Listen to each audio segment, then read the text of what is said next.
The year 2019. The place Berlin. Hugs still allowed. Me and my girlfriend were on holiday in Berlin, and we had just been to a horrible museum. Truly horrible. So the two of us left this museum in order to kind of clear our heads, and we found a cafe just across the road. We sat down, and I had an apple strudel, and all of my woes just washed away. It was one of the best treats I have ever had in my life. And if there's a way to somehow recreate that experience, I'll take it. That's right. Strap yourselves in for an emotional, butt-clenching, apple-stuffed odyssey as we attempt the strudel. And to make strudel, we are going to need some layered pastry and a filling that is usually sweet.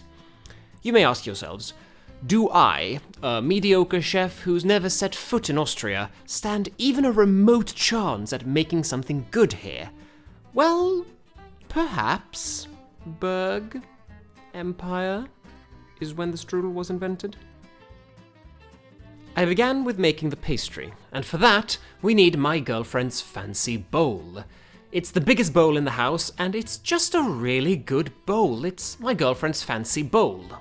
And in that bowl, I am going to attempt to make phyllo pastry, which is characterized by being stretched incredibly, impossibly, annoyingly thin. More on that later. For now, I've just made a cute little well in the flour, and I've begun pouring in my liquids. Some oil, some lemon juice, and some egg whites, the separation of which was very emotional. Oh god, oh god, oh god, oh god, oh god, oh god, oh god, oh god. Oh god. Oh!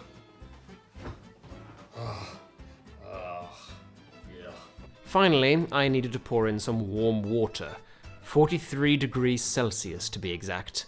Getting it to this temperature took a lot of trial and error, but oh, the jubilation when we finally got there. Yes, yes, yes, yes! 43 degrees? 44 degrees. With all my liquids in the bowl, it was time to mix them together to a dough that's just ever so slightly sticky. The result was... Oh my god, this is the stickiest fucking dough I've ever seen. What the fuck? Not that. At this point, I have to say, I wasn't feeling particularly hopeful for my sad, droopy dough. Something needed to be done. Yes, folks, I decided to go against the recipe. And I added some flour. The result was a much more workable dough. I was feeling good, the dough was collaborating, and the next step was clear. Time to go to Pound Town. What I meant by that was that this dough now needs to be pounded against the table until there is no more table against which to pound. This is because the dough will need to be stretched until it is paper thin. And for that, we need gluten. Lots and lots of gluten. And the only way to develop gluten is to go to, you guessed it, Pound Town. That's what I meant, at least. Turns out fate had a different idea of what Pound Town means. Cue imminent disaster in 3, 2, 1.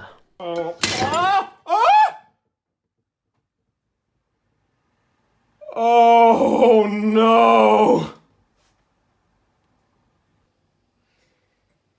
I'm so sorry. I'm so sorry. This is your bowl, isn't it? Huh? This is your bowl, isn't it? It's fine. I'm buying you the biggest bowl I know. you've ever it's seen. Fine. Oh my god. Oh, honey. I'm so sorry. Oh, honey. Oh. Okay. I know. Okay. I don't know if I trust that not to have shards of clay and glass in it. Do you reckon? There's no glass in it. Well, whatever that rock is that's shattered off there. My spirits and my girlfriend's fancy bowl were shattered.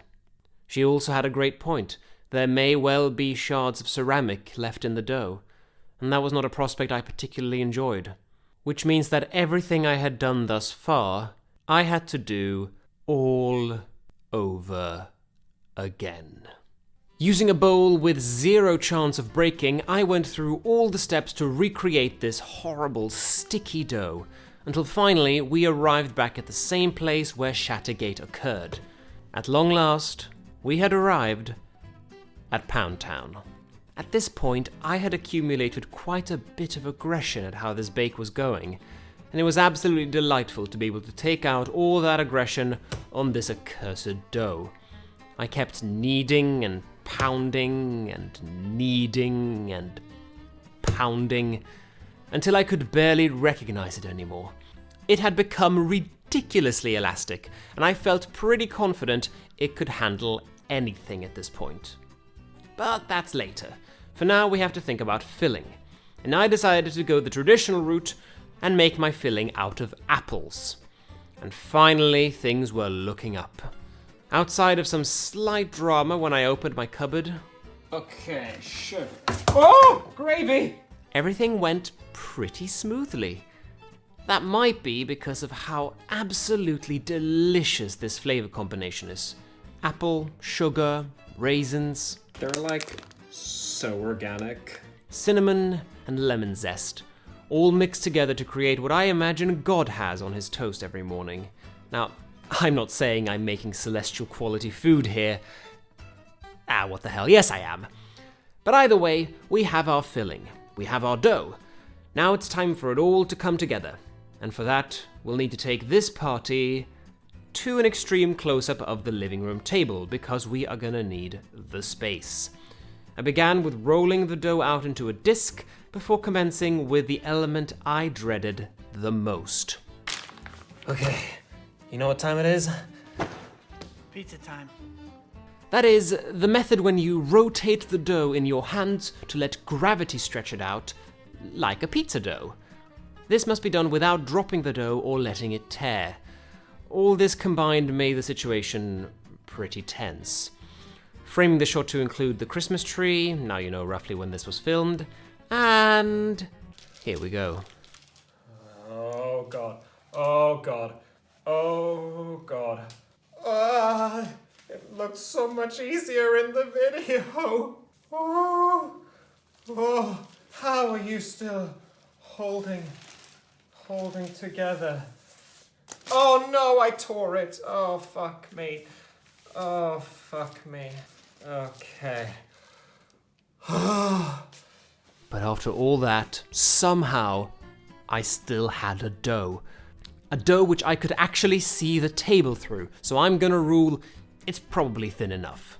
I began by brushing it down with melted butter and covering the entire pastry with some crushed up hazel and walnuts. Then, at last, it was time for our god juice. Big ladles of apple goodness went straight onto the dough in a dense log at the base of the sheet. At last it was time to fold this whole thing up into what would hopefully resemble a strudel. But since it was way too thin to fold up with my hands, I had to use the baking paper. Oh my god. Oh god. Oh god. Oh. Okay. Okay. I mean, that might be fine. Now we just get the edges up. Just roll the edges up like that. Easy peasy. Okay. Okay.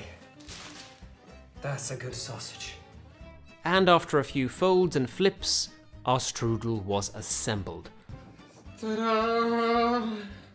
Onto a baking tray it went, and into an oven that went, where it had to be basted with butter every 10 minutes. A couple of bastings later, it was time for the result. Oh, yes! Look at this beauty! What is this? Hallelujah.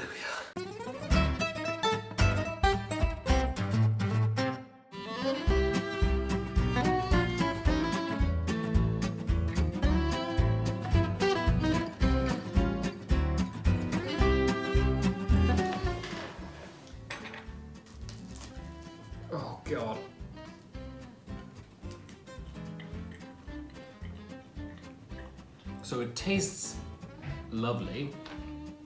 It's a really delicious taste, actually. It's very hard and very dense. I think I must have left it in the oven for too long. Fuck. But I don't like gluten. It's gonna be a hard dough, isn't it? Oh, that is so disappointing. To all of that time and effort. Oh, but the taste, though. I mean, that is tasty. That was not terrible. Unlike the lemon meringue pie, it's something I actually went back and had a second slice of the next day. So, that's a win. Either way, thank you so much for watching this episode. Really appreciate it. Please remember to leave a like and hit that subscribe button, because, you know, it makes me happy, and you can stay up to date with whatever I get up to next in the kitchen. Speaking of, if you have any ideas, shout them out. Leave them in the comments. I'd love to know what you guys like to see me make next. You know, could be anything. You know, I like a challenge, so something difficult. You know, not that difficult, but yeah, you know, screw it. Something difficult. Test me. Thank you for watching. I'll see you next time.